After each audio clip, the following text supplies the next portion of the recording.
With the recent pound-for-pound king drama between Islam Makhachev and Alexander Volkanovski, and now, even more recently, with Jon Jones being entered as the pound-for-pound king in the rankings, I figured what better time than now to talk about who deserves pound-for-pound king between Islam, Alexander, and Jon Jones.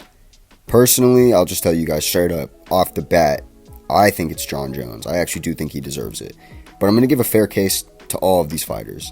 Starting with Islam, the current UFC lightweight champion, the pound-for-pound number 3 in the rankings. He fought for pound-for-pound number 1 against Alexander Volkanovski.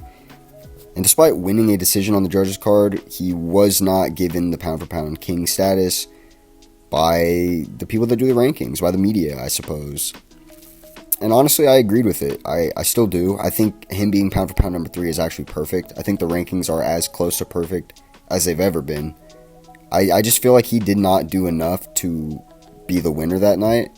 And I definitely don't think he did enough to assert himself as the pound-for-pound king.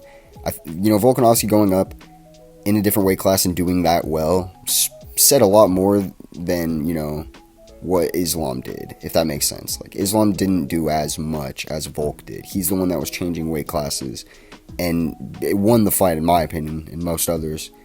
So honestly, I think Islam is good where he's at. He needs to do more to prove himself. He's barely begun his championship run.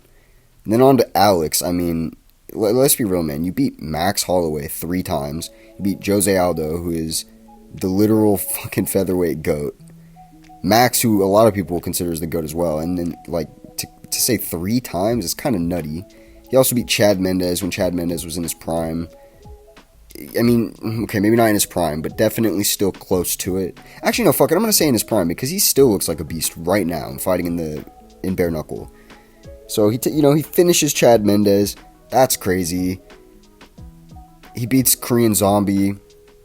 He beats Brian Ortega in a war where he almost gets finished basically twice. I mean, do you see what I'm saying? Like, that speaks volumes to Islam just beating Charles, which was a great win, don't get me wrong.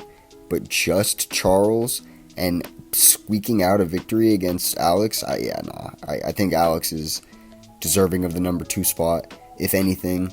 And when it comes to these rankings, it's all about, activity.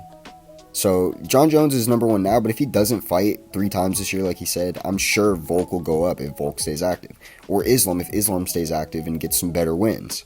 It's really just all about who's going to be proving themselves as the most dominant champion of the year. That's basically what pound for pound is.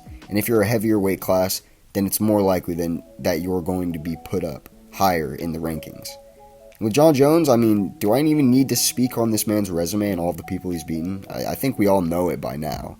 It's probably annoying to hear it over and over.